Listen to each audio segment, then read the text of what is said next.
Assalamualaikum warahmatullahi taala wabarakatuh. Apa khabar tuan-tuan puan?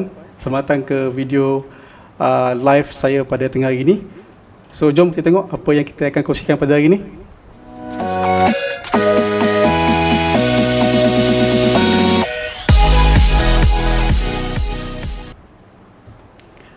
Baiklah, pada tengah hari ini saya akan cuba buat sikit perkongsian berkenaan dengan 3 sebab kenapa saya simpan emas. So ini adalah alasan yang sangat basic, sangat straightforward, dan ia juga adalah pengalaman saya sendiri setelah mula menyimpan sejak tahun 2015. Jadi saya buat perkongsian ini supaya tuan-tuan perempuan yang menonton video live saya pada kali ini ataupun yang menonton secara rakaman mungkin sikit sebenarnya dapat memberikan sedikit pengetahuan ataupun maklumat baru berkenaan dengan kepentingan atau mengapa perlu menyimpan emas. Jadi saya hanya kongsikan 3 sebab, kerana 3 sebab ini adalah sebab yang sangat pada saya sangat dekat dan memberikan alasan yang kuat kenapa saya menyimpan emas. So jom saya tengok apakah sebab yang pertama. So ini adalah alasan yang pertama kenapa saya menyimpan emas adalah forgotten saving. Apa maksud forgotten saving? Bila kita sebut pasal forgotten saving, ia adalah dalam bahasa Melayu adalah simpanan yang dilupakan lah. Maksudnya bila kita menyimpan emas, sebenarnya kita dalam masa yang sama kita adalah menyimpan wang. Saya secara peribadi saya suka ataupun sangat dekat untuk berkongsi tentang emas lebih kepada simpanan, potensi simpanan lebih daripada pelaburan lah. Walaupun pada masa yang sama sebenarnya menyimpan emas dalam masa jangka panjang kita adalah melabur, tapi sudut pandang menyimpan emas itu lebih dekat untuk orang-orang yang biasa lah, untuk orang kebanyakan. So jadi bila kita menyimpan emas atau kita mengalihkan sebahagian daripada wang kita, duit simpanan kita dalam bentuk emas, kita adalah menyimpan, kita sebenarnya adalah sedang menyimpan. Okay? Bezanya bila kita menyimpan duit dan juga emas, saya ceritakan bila kita simpan duit, katakanlah kita menyimpan duit pada awal bulan, contohnya RM500. Ini pengalaman tuan, bila simpan RM500, bila kita pada awal bulan, bila kita beransur-ansur hingga ke tengah bulan dan hujung bulan, pasti akan ada, kalau tak keperluan, mungkin ada kemahuan yang kita akan nak perlu penuhkan, atau kita perlu memenuhi keperluan atau kemahuan kita. Dan kita tahu kita sedang menyimpan duit di dalam bank ataupun di mana-mana lah, terpulanglah tabung haji ke SB atau bawah bantal sekalipun. Jadi kita ada tendensi ataupun kita ada kebarangkalian yang sangat-sangat tinggi untuk kita guna duit tu, tuan-tuan. Walaupun kita dah set pada awal bulan ia adalah untuk simpanan. Okay? So kita akan dalam bahasa semudah kita sedang korek lah. Maksudnya kita simpan, lepas tu kita korek sikit-sikit. Jadi apa yang jadi tuan-tuan, bila hujung bulan kita tak sedar sebenarnya kita tak ada simpan pun. Okay? Walaupun kita niat awal tu kita nak menyimpan, tapi bila beransur-ansur ke hujung bulan kita korek, kita kikis sikit-sikit, so kita pula menjustifikasikan pula, kita justify sendiri kenapa kita perlu gunakan duit tu, walaupun ia adalah lebih kepada kemahuan contohnya. So akhirnya sebenarnya kita tak menyimpan pun. Walaupun menyimpan mungkin 500, mungkin akhir kita tinggal 100, contoh RM50 contohnya simpanan, dan kita pun akan rasa seronok lah, oh ada juga simpanan. Okay? So dia berbeza bila kita simpan emas. Perkara ini saya boleh kata dia jarang berlaku, mungkin boleh tak berlaku langsung. Kenapa? Sebab bila kita simpan emas, dia sifat emas ni dia untuk disimpan. Bila kita simpan emas, lagi-lagi bila kita pegang emas, kita akan rasa sayang untuk kita jual atau kita lupuskan. So kita nak simpan dan tambah lagi lah. So itu satu beza tentang emas lah. That's why bila kita simpan emas, kita simpan wang, dan wang tu melekat pada nilai emas tu sendiri. Okay, betul, emas ada turun naik. That's why bila kita simpan emas, dia bukanlah untuk jaga masa pendek. Kurang-kurangnya 2 tahun, 3 tahun baru kita akan nampak dia punya dari segi nilai itu akan berkembang. Tapi sekurang-kurangnya jika ia tidak berkembang, saya yakin 100% nilai duit simpanan kita melekat pada emas ni walaupun dia jatuh.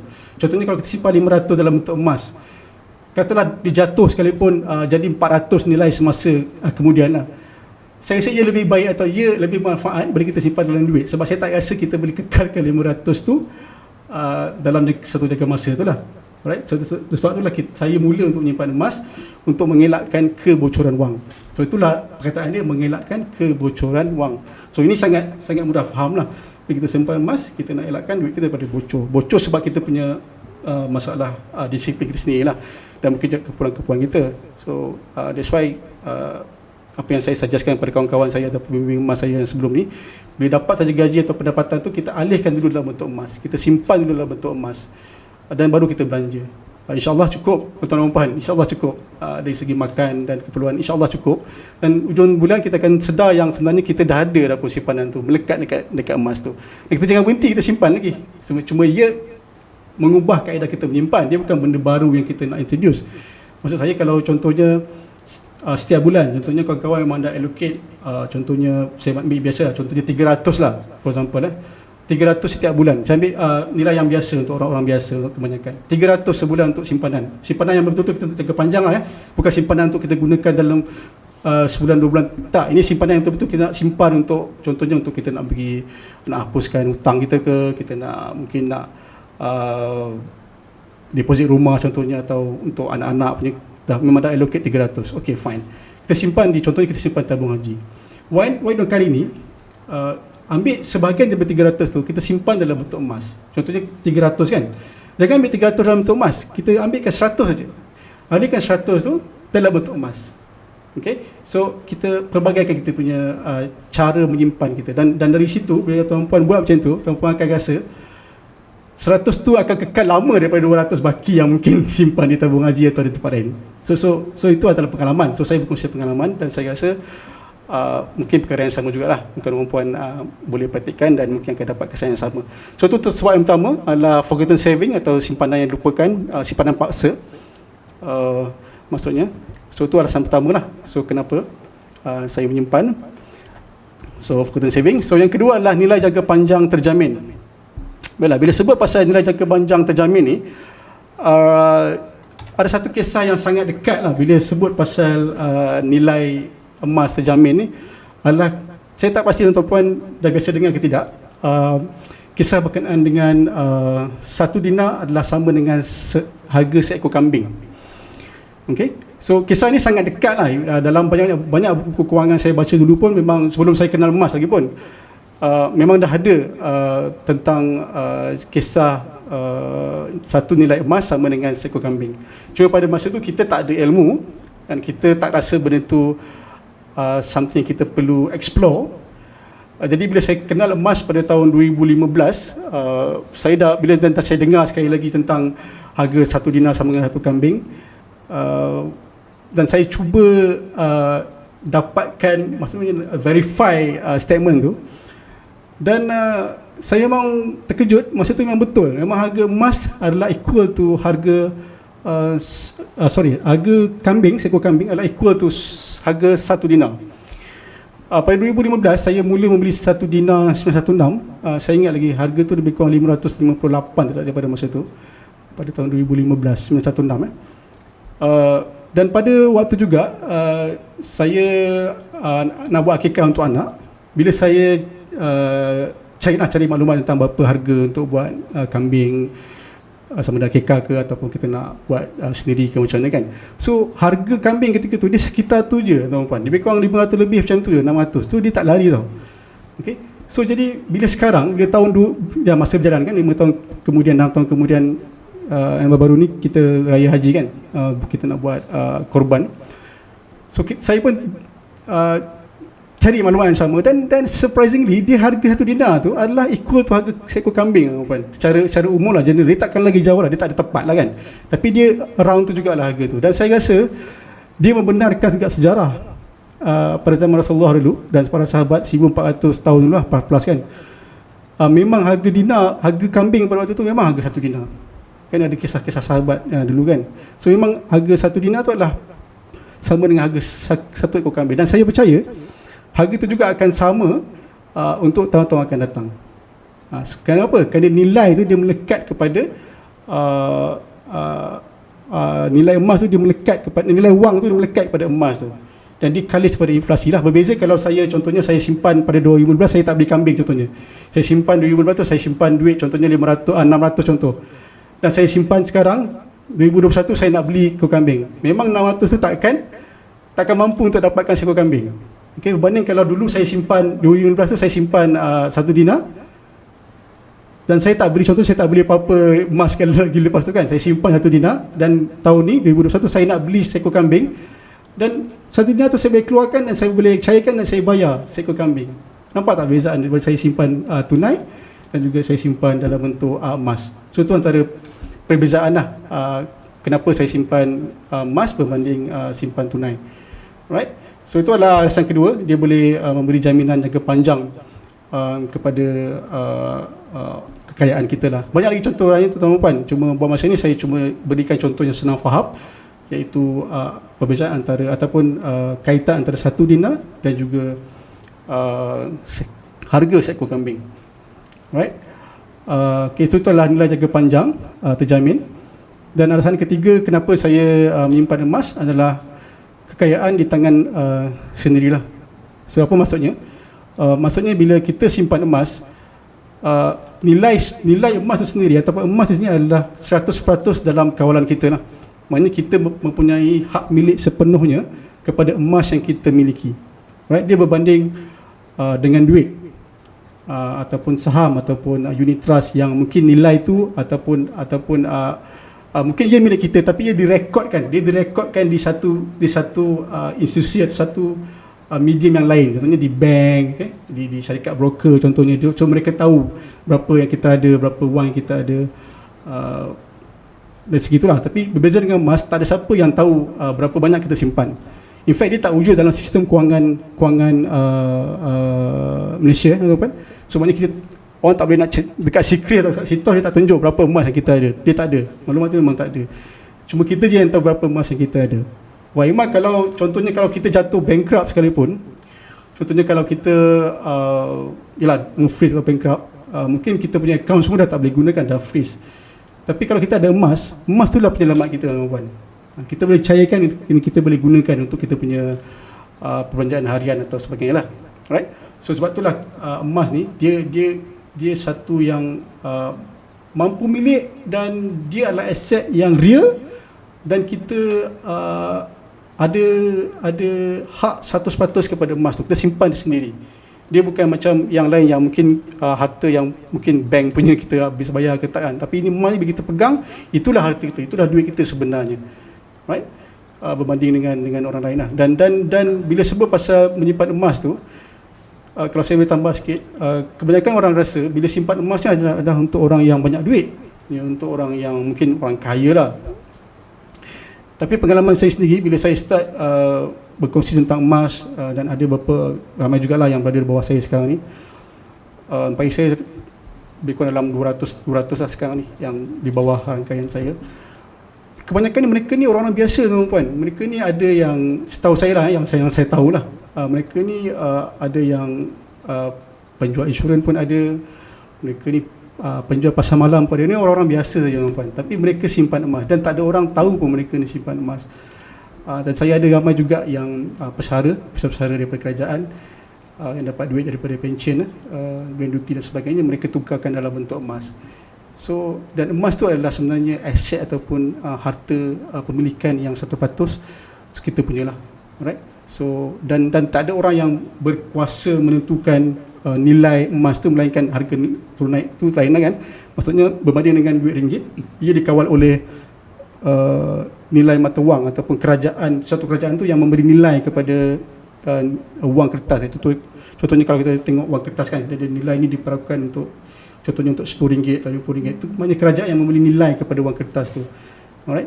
So kalau dikatakan contohnya kalau ekonomi tak bagus, ekonomi runtuh, inflasi meningkat, kuasa membeli tak ada, purchasing power dah hilang, harga barang naik. So tuan boleh bayangkan lah di mana posisi duit kita yang kita ada tu, yang kita simpan tu di mana. Betul, kita simpan nombor, kita simpan duit, tapi dalam jangka masa panjang sebenarnya ia dimakan oleh inflasi tu sikit demi sedikit tanpa kita sedar. That's why kalau orang-orang yang bijak dan kewangan, bukan sekarang, dah lama dah bermula, mereka dah mula untuk alihkan wang-wang simpanan diorang dalam bentuk emas. Bukan semua. Bila kita cerita pasal beli emas, simpan emas, bukan masa semua duit yang kita ada tu kita simpan emas. Tidak, itu salah faham. Saya bagi contoh mudah. Contohnya tuan-tuan dan puan memang biasa tiap bulan simpan 300. Contohlah saya bagi amount yang sangat mudah faham lah, sangat purata lah. Saya berkata 300 contoh. 300 bulan memang tuan-tuan memang konsisten betul. Memang tak pernah miss. 300 memang akan simpan, dapat gaji akan potong dulu 300 dan simpan. Okey. Apa kata sekarang saya cadangkan jangan simpan 300 dalam emas. Okay, maknanya tuan-tuan puan dengar pasal emas kan. Okey, orang simpan emas. Adakah 300 yang biasa tu akan simpan kepada emas? Tidak. Saya personally saya cadangkan hanya sebahagian, ada orang kata 30%, 20%, 10% saja daripada simpanan itu tukar dalam bentuk emas. Katalah 300 tadi kan. Saya cadangkan cuma alihkan je 100. Ambil RM100, tukarkan dalam bentuk emas. Daripada 300 kan. So dia tak memberi apa-apa beban kewangan, kerana dalam contoh ni 300 memang tuan-tuan puan memang dah fix. Contohnya masuk tabung haji 300 memang tabung haji setiap bulan tak miss 300. So mulai sekarang apa kata saya cadangkan, ambil 100 daripada jumlah tu, simpan dalam bentuk emas. Alright, ada caranya, memang ada dia punya kemudahan tu, memang wujud dan benda tu tak ada masalah, memang dah ramai yang guna. Percaya atau tidak, saya tak jamin lah, tapi itu pengalaman lah. Saya cakap pasal pengalaman.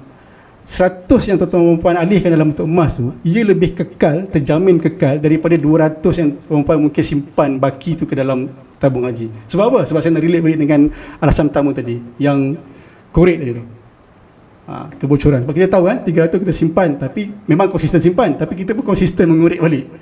Faham tak? So konsisten yang dua-dua konsisten menyimpan dan konsisten korek balik. Right? Kita justify kenapa kita nak kena korek balik tu lah, because keperluan, kemauan. So bila kita simpan emas, kita tak nak, that's why kita forgotten saving tadi saya cakap itu. Dia adalah bila kita simpan emas, kita dah kekalkan nilai tu, simpanan tu dalam satu bentuk yang lebih baik, iaitu emas lah. So dalam jangka panjang kita sedang menyimpan emas. Alright, dan dia kekal dalam kita punya maksudnya dalam kita punya penguasaan lah, 100% kita punya. Bukan orang lain tak boleh, maksudnya punya hak kepada emas tu lah, melainkan kita saja.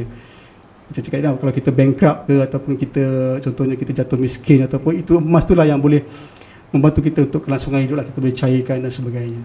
Alright, so itulah yang saya boleh kongsi 3 sebab, pendek saja video kali ini, 3 sebab kenapa saya menyimpan emas.